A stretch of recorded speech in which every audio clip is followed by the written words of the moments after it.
आशाताई, जावेद साहेब आणि इतर सर्व आदरणीय मान्यवर,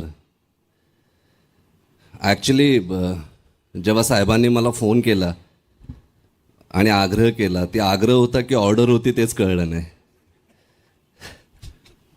पण हक्काची ऑर्डर होती एवढं मात्र नक्की.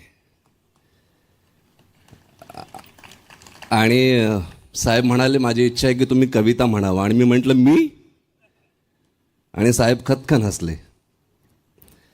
मी 2-3 लिहून आणल्या, कारण मला माहीत नाही. मी साहेबांना विचारलं मी कुठली म्हणू, ते म्हणाले तुम्हाला आवडेल ती म्हणा. म्हणून मी 2-3 लिहून आणल्या. म्हटलं याच्यातली दुसऱ्या कोणी म्हटली तर माझा नंबर लागावा.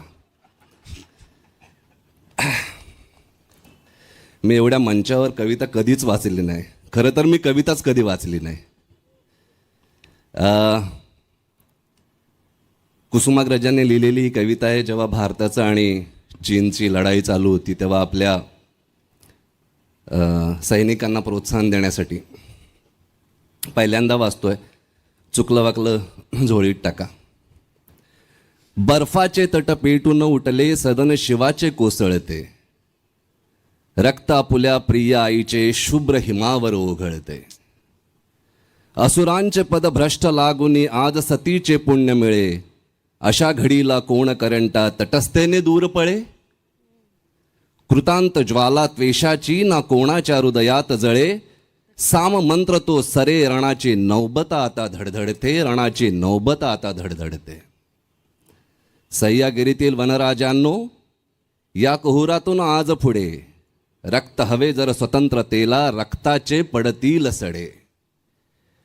एक हिमालय राखाव्यास्तव करा हिमालय लक्ष खडे, समरपुराचे वारकरी हो समर देवता बोलविते. खडक काजळी घोटून तुमचे मनगट बाहू घडलेले, कडे कपारी मधील वणवे उरात तुमच्या दडलेले. काबूल कंदाहार पथावर डंके तुमचे झडलेले, शिवतेजाची दीपमाळ पाठीशी आपुल्या पाजळते. कोटी कोटी असतील शरीरे मनगट आमुचे एक असे, कोटी कोटी असतील शरीरे मनगट आमुचे एक असे. कोटी कोटी देहांत आजया एक मनीषा जगत असे. पिवळे जहरी सर्प ठेचणे अन्य मला व्यवधान नसे, पिवळे जहरी सर्प ठेचणे अन्य मला व्यवधान नसे. एक प्रतिज्ञा विजय मिळतो, राहील रण हे धगधगते, राहील रण हे धगधगते. मला वाटते साहेब मी बरोबरच बोललो असेल. नागराज, पुढच्या वेळी नक्की तयारी करून. खूप खूप धन्यवाद इथे बोलवल्याबद्दल. खूप खूप धन्यवाद साहेब. Thank you so much. Thank you. Laxman sir, तुम्ही आत्ता म्हणालात ना मी याआधी कविता कधी वाचलेली नाहीये. मगाशी पराग सर पण असंच म्हणाले. सर, आपल्याकडे काय होतं माहिती का, आपण कवितेला एकदम डायरेक्ट फक्त बालभारतीच्या पुस्तकामध्ये आणि संदर्भाचंही स्पष्टीकरणापुरतंच ठेवतो ना, ती तिथनं बाहेरच पडते. पण तुम्हाला एक गंमत सांगते. आमचा वैभव जोशी फार मोठा कवी, तो एक फार छान किस्सा सांगतो की आपल्या सगळ्यांच्या रोजच्या बोलीमध्ये कविता कशी बसली आहे.